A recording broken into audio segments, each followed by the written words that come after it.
So in some of those previous examples, we looked at ways of extruding the different tiles and geometry or panels based off of a slope parameter. So steep areas reacted differently than flat areas.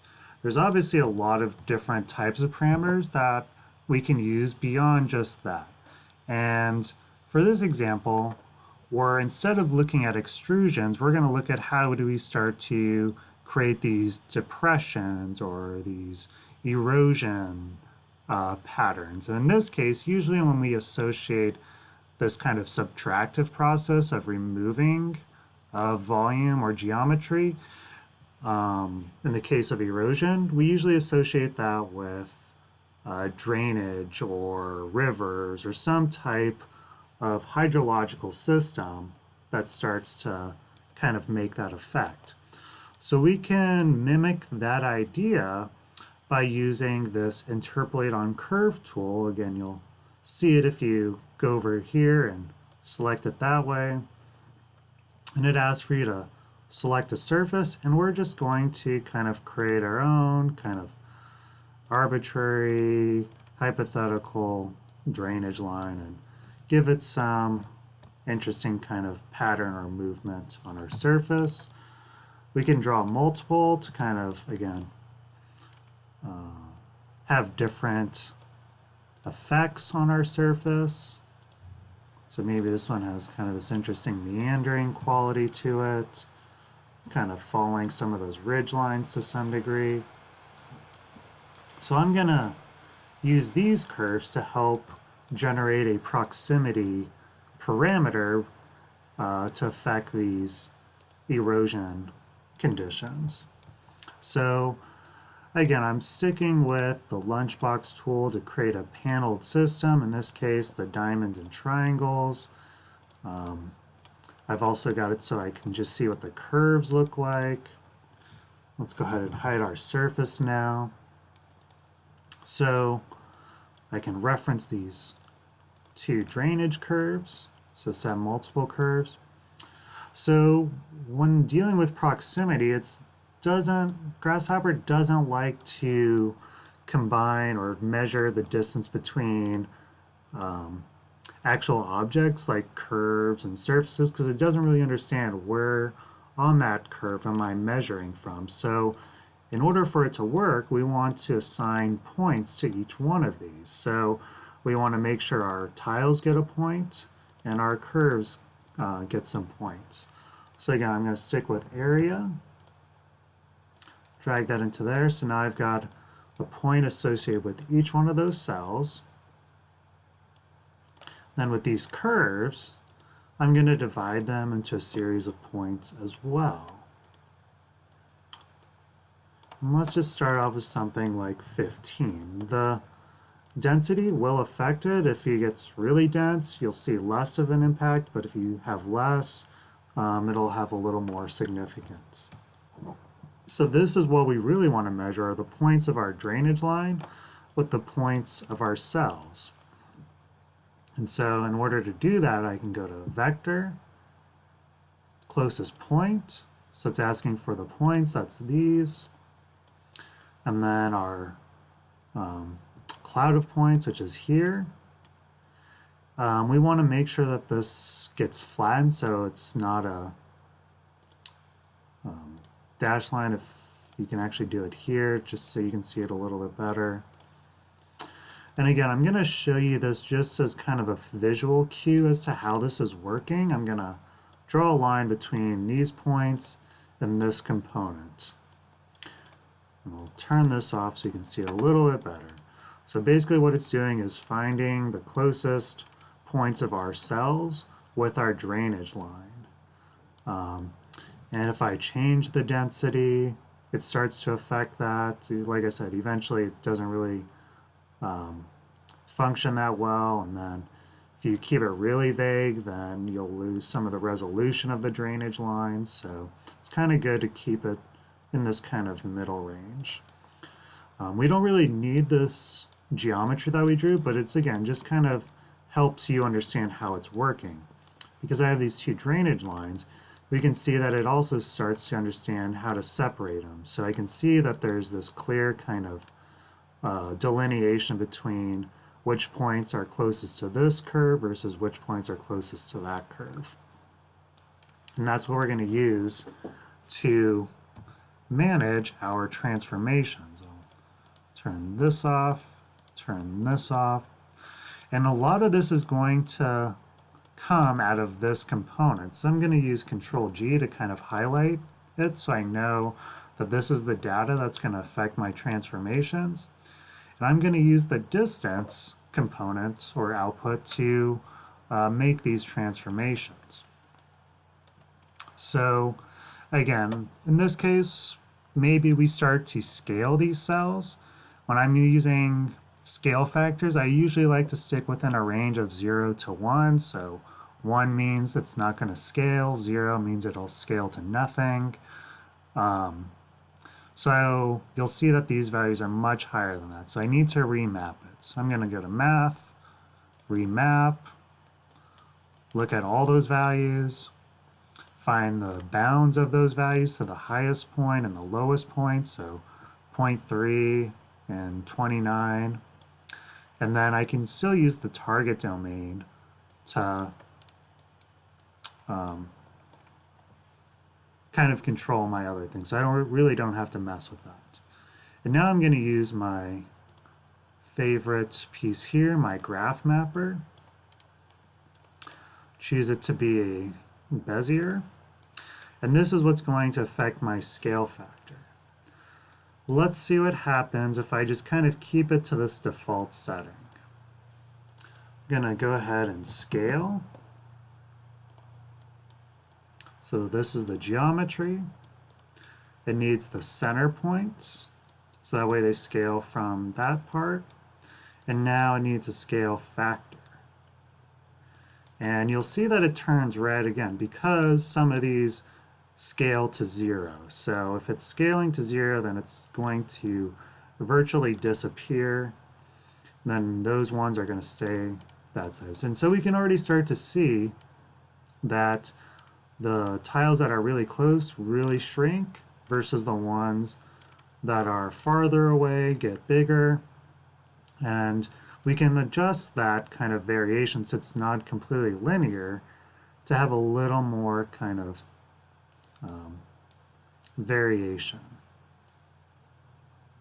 So things can stay kind of big until we get really close by doing it like that. So you can see that a lot of them kind of retain their size. It's kind of good to see it just in top view of how that works. So now I'm really having very little effect on them. If I do it like this, I start to have an effect almost on all of them. So you can really start to play with this to kind of affect how that variation occurs. When I have something like this, where I almost have a vertical line at some point, there's almost a clear kind of defined edge between those things where it's either really big or really small. There's not a lot in between, which are being illustrated in these kind of sloped areas. So, like I said, it's a fun tool to use to kind of play with these different factors. But in order to, again, kind of create some 3D geometry, I want to actually invert this. So I'm actually going to drag this piece all the way to the top and drag this further down, create something kind of like this. And it seems kind of contradictory where these are representing really large versus those ones are small, but the reason I'm doing that is because, again, I want to create a surface from these curves. So I'm going to go to Surface and use the ruled surface to create a lofted surface between these two curves. Now we can start to see this idea of kind of things getting eroded away by lofting that. So because they're bigger, they're going to kind of create a bigger hole in my surface.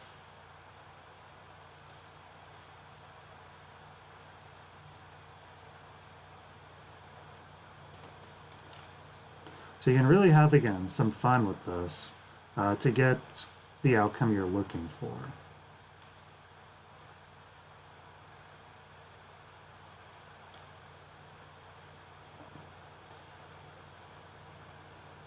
So I'm just going to kind of tinker with this until I get something that I kind of like. Again, I want to have kind of a nice smooth transition as well. I want to have some good variation to it.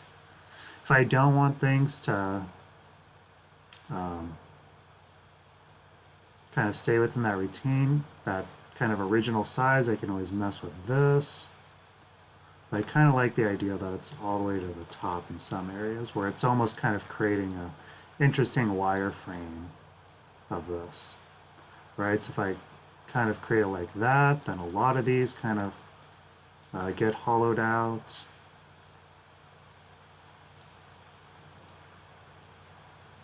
So like I said, it can create a pretty interesting outcome from it. So here's one iteration again of showing this kind of erosion happening along that drainage line. Let's look at some other ways to represent that. So I'm going to go ahead and get rid of these for now. I want to, again, kind of create another type of tiled surface by utilizing their center points to extrude to, or in this case, create a depression toward. So in the previous ones, we moved these points above our landform. In this case, we're going to move them below it. So in order to, again, kind of give us some directional movement that's perpendicular to our landform, we have to do some evaluation of it. So I'm going to look at the points, which are here, the overall surface. Doesn't really create anything for us that much. But when I evaluate it, use this UV point, you can start to see all those different kind of planes that are representing the direction of some of these faces. So again, I'm going to use this normal direction to help me determine what direction these points need to go. So these are the ones I want to move. But again, I want to have them move based off of this proximity to that curve. So let's just move this part down. I'm going to just Control C, Control V to copy and paste this part. Create a new graph mapper.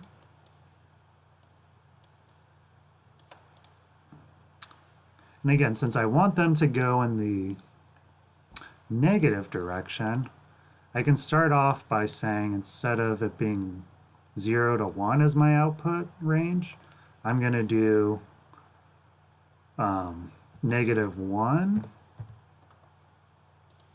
and 0. So the high part of this graph is going to have little movement, and then the bottom part will represent that kind of downward direction. So I'm going to create something kind of like this. And then again, I can give it a multiplier, so I can kind of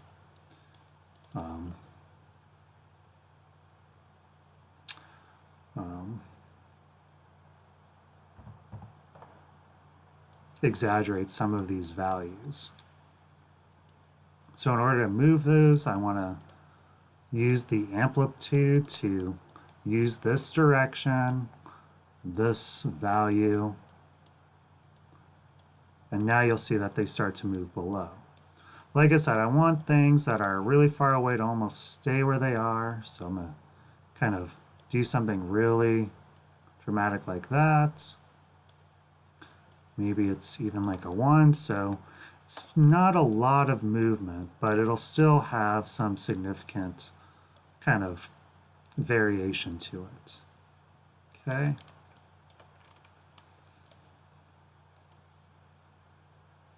So let's go ahead and do this. So I've got these new points that I've moved. I've still got these cells.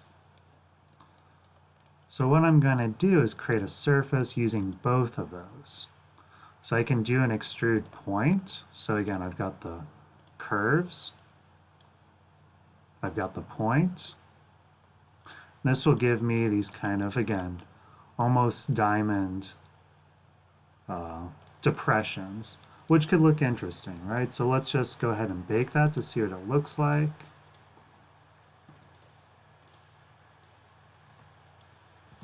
Can turn that off, right? So pretty interesting, where again it's kind of this inverted diamonds near the river where it's farther away. It looks like it retains that original landform. So that's an outcome.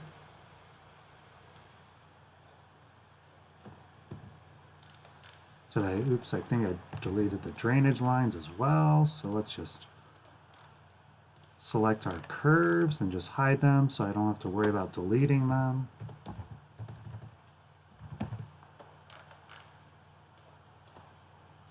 I can even just move it over to the side to see it a little bit better with everything else.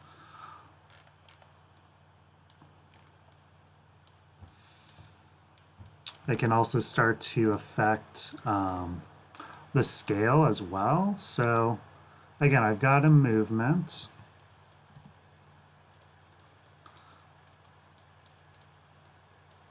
Maybe I want to move these. Oops, let's do one more kind of variation of that. So I'm going to create a patch using both of the curves and the points as well. So I'm just going to go ahead and graph these so it's basically one curve and one point working together. And I want to give it a good flexibility. So I'm going to actually increase this to 5. Usually anything beyond 5 you don't see much change to it. So I'm going to go ahead and put that in. It's going to take a second because it's processing quite a bit of information. And it's going to look very similar to the one we just did, but again, it's going to be smooth, a smoother depression versus these more kind of rigid ones over there.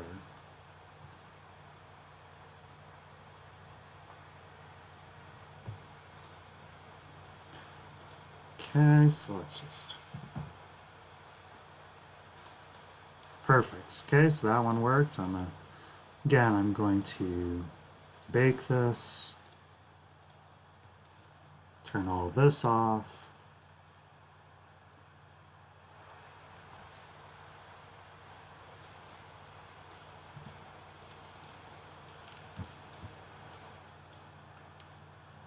Oops, let's not select that. Again, I'll just kind of move this one over.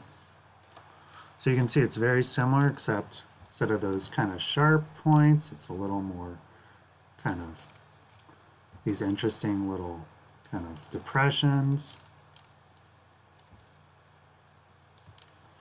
So let's even combine some of these things. So I've, again, got my curves.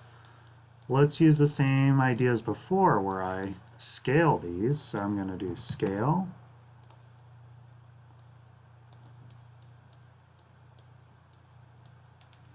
Based off of their center points. Use these factors.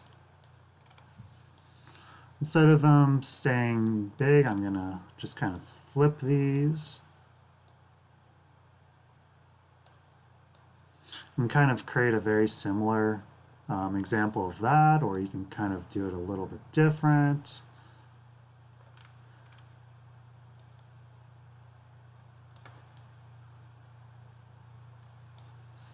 In this case, I might want to kind of affect that a little bit more. But instead of moving points, I'm going to move these scaled geometry. So now you can start to see what that looks like. And now again, I'll just create a ruled surface between these two.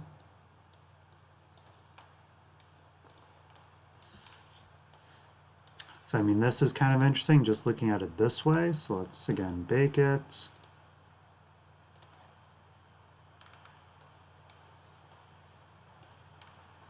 I'll move this one over here. So pretty neat. And then another way is if you want to kind of keep them solid as well, or see what that looks like instead of them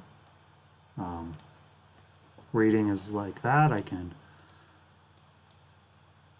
take these and create a fragmented patch. And now I'll just bake both of those, turn it off so we can just see it a little bit better. Now you can see how quickly it is to create a lot of variation with these depressions using all sorts of different types of geometry. So we've got these kind of rounded depressions, these pyramid depressions. These ones are kind of more of a trapezoid depression, or they almost kind of vary from a diamond to something that's more of the kind of trapezoid. Then there's this one, which is also pretty cool, where it's just kind of like more like a varying extrusions of a wireframe. So all very interesting.